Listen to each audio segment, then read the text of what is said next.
Hi, I'm Old Sneelock. Welcome to another episode of Old Sneelock's Woodshop.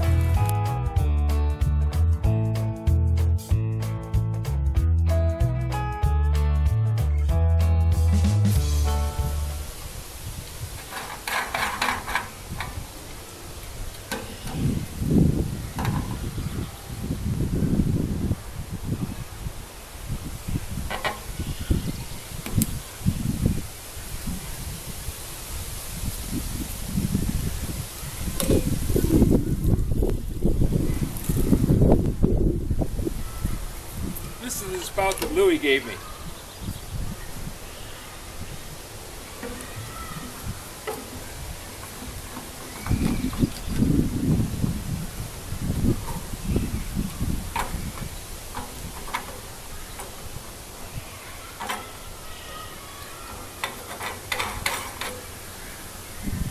Works great.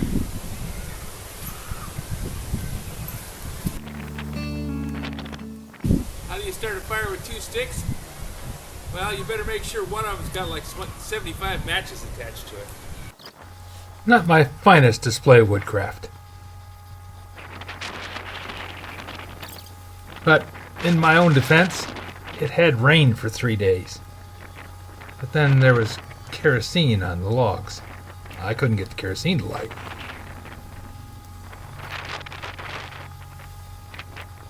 Must be there was just some trick to it.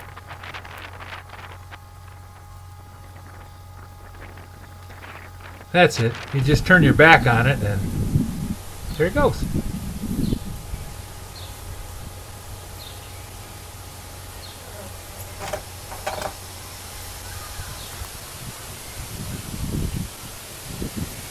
Well, finally decided as soon as I left it alone it was going to go.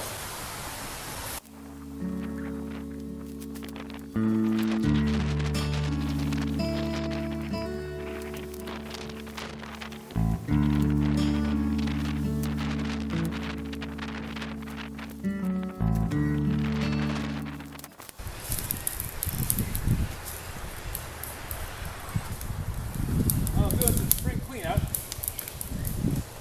Watched the Tracy's channel the other day and decided that burning some wood out in the side yard would be a good thing to do.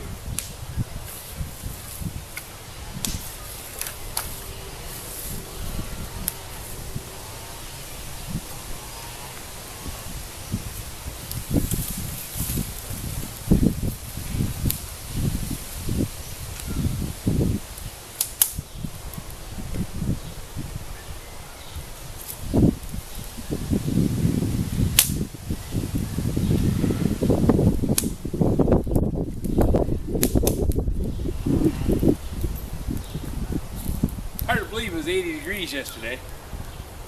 I was sweating wearing a t-shirt.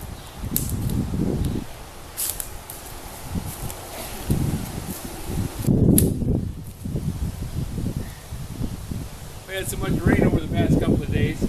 I don't think the ground is burned if you pour gas on it.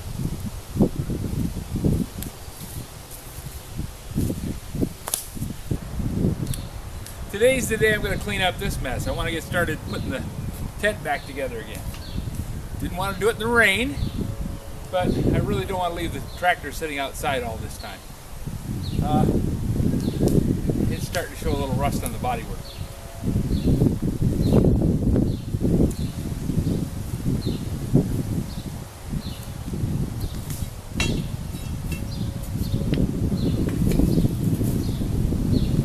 And I noticed a lot of the pieces and parts are getting scattered under the leaves, so that's never good.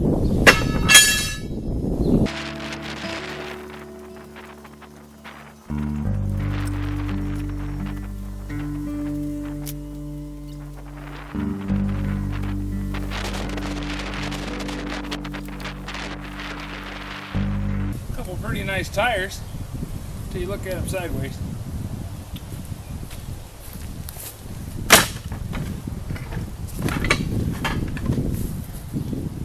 I don't think they'd hold much air.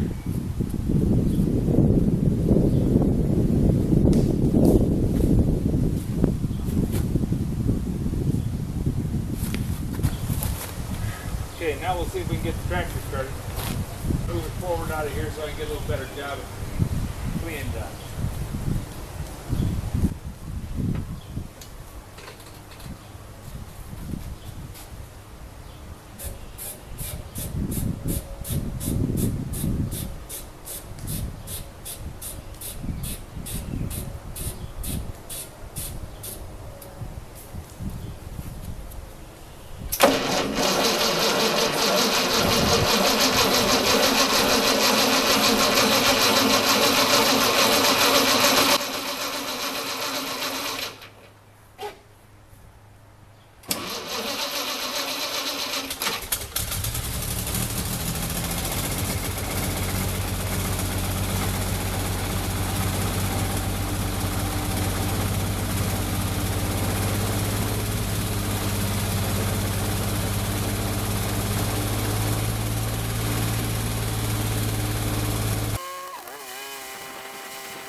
Get him, Sadie. Sadie thinks chipmunks don't have a right to live. And they live underneath my blacksmith shop, so she's always trying to hunt them down. Get him, Sadie! Yep. This is all the stuff that I pulled out of the tractor shed when I was getting ready to do the work on the lawnmower. And now it's been sitting out here about a month. Almost 2 months. Need to get this thing straightened up.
I originally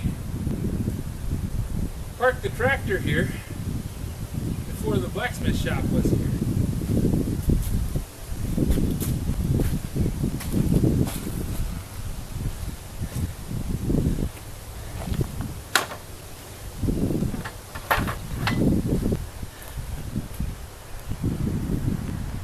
I had taken crushed limestone and poured it on the ground, dragged it out flat with the tractor blade. Worked pretty good.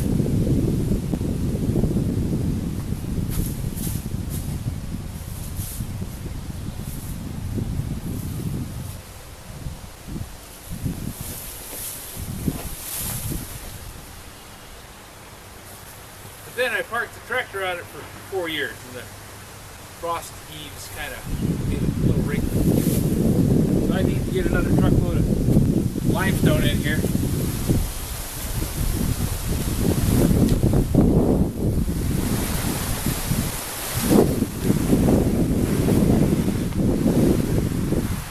Since I put the tent in there, I set the tent real close to the shed. I think that was a bad idea. I'd be better off setting it close to the tree and enough room to walk through between the shed and the tent. So I'll probably have to pull these fence posts out. And I could use the tractor for that. That'll do a good job of that. I'm going to set 4x4s on the ground and mount the tent on top of those. After I get the tent mounted on top of the 4x4s and get the 4x4s anchored into the ground with some re-rod, which I'll probably buy 3-foot sections and weld an end cap on the end of it like a big nail. Drive it down through holes bored in the 4x4s. Then I'll bolt the tent down to it through the holes in the ends on the loops. And there's round feet on the center 2 main supports. I'll fasten those down to the 4x4s and get that all anchored in. Before I can do that, I got to get all this junk cleaned up out of here.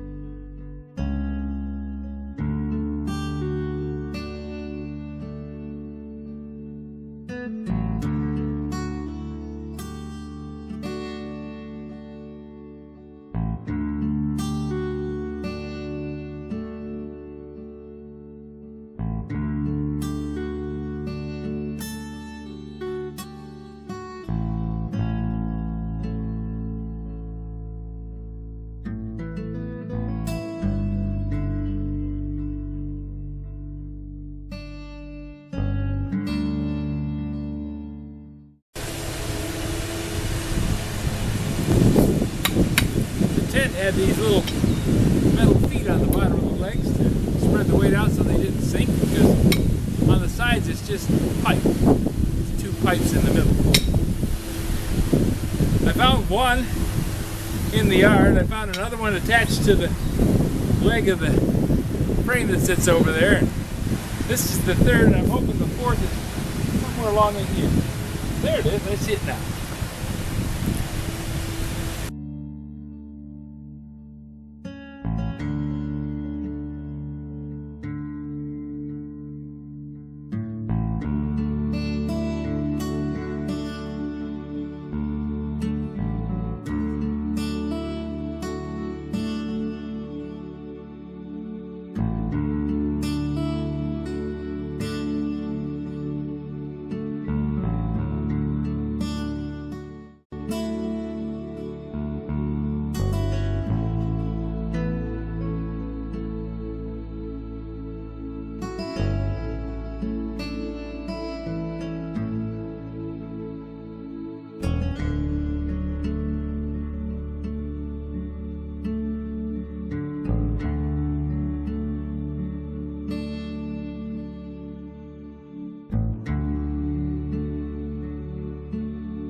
You always want to set the hook so that it hangs down over the chain. That way it doesn't come unhooked.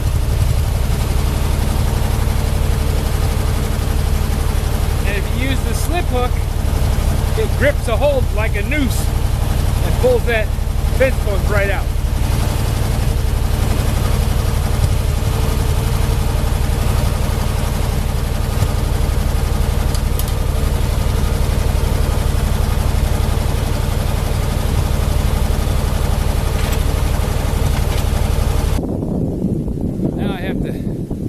Get another load of stone.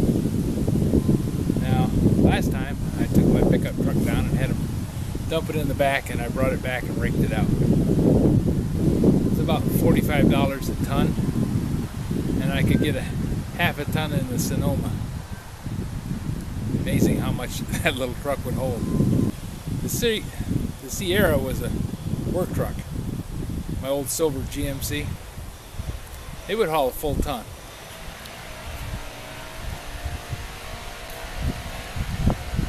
Colorado is a work truck too, but I don't think I want to put a full ton in that truck. I might just have them deliver it. I don't think it'll cost that much. and I can get a full ton, maybe full yard. And that way I'd have plenty to make a good base for that tent.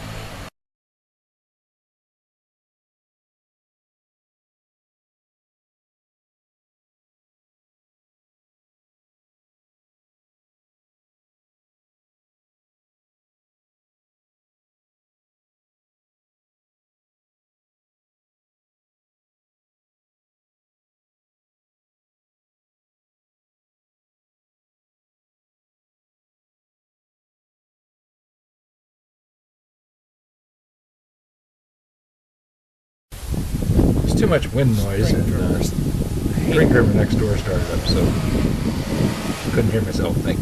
I have a string trimmer too. What I was talking about is a sequence nice of events that and are going to happen. I have Also, to you just take pull that the trigger and it frame goes. apart, and Never had much luck with get gasoline. the stone brought in, and About dumped, 5. and then I can put the frame on.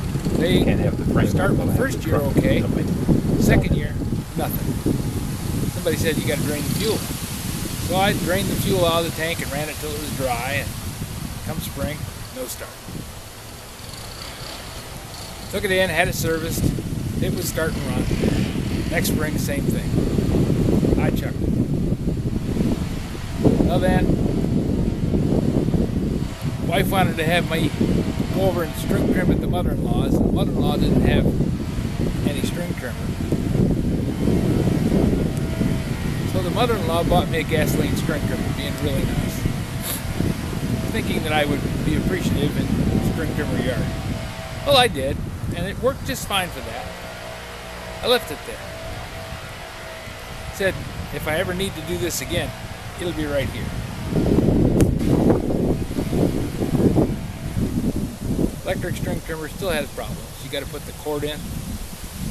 I don't know if anybody thinks putting the cord in a string trimmer is easy. It's just a mess. It's springy, it winds up, ties itself in knots, gets wrapped around the reel and won't come out. They have those little blades that you fasten on, but you lose one blade and the thing vibrates like crazy, and you lose a blade about a third of the way through summer.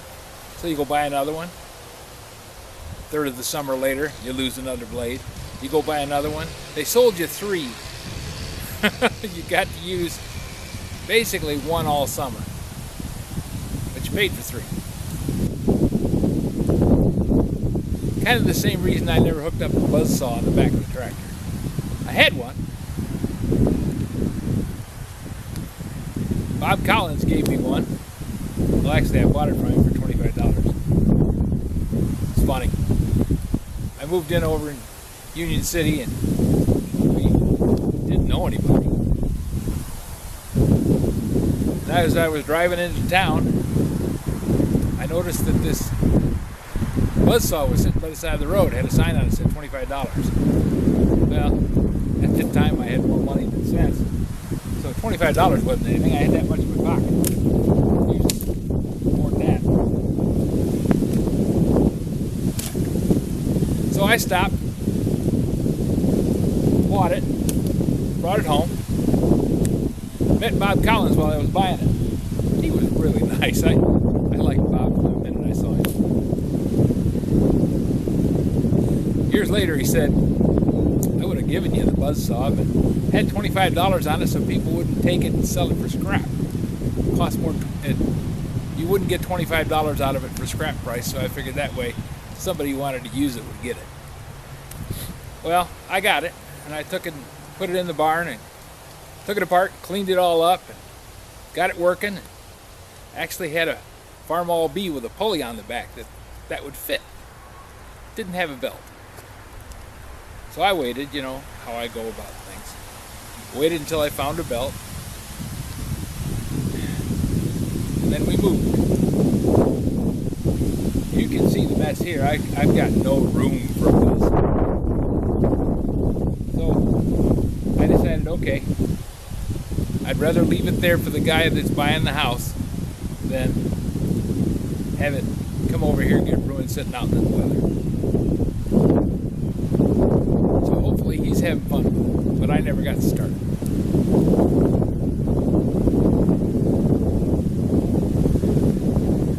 friend of mine when I was a kid, Mike Smith, cool kid. He had a grandfather named Irving Smith. And Irving Smith was a farmer.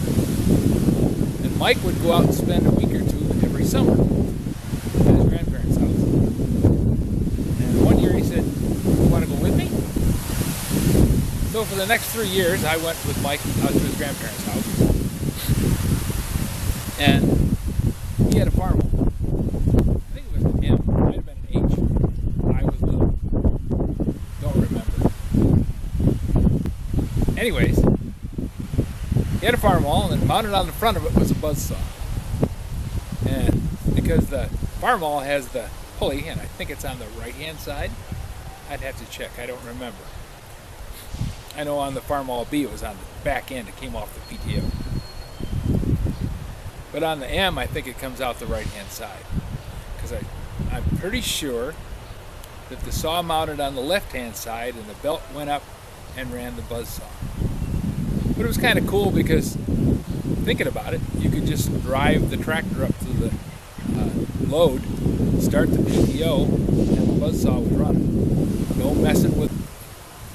Battery died. I'll just leave you sitting there.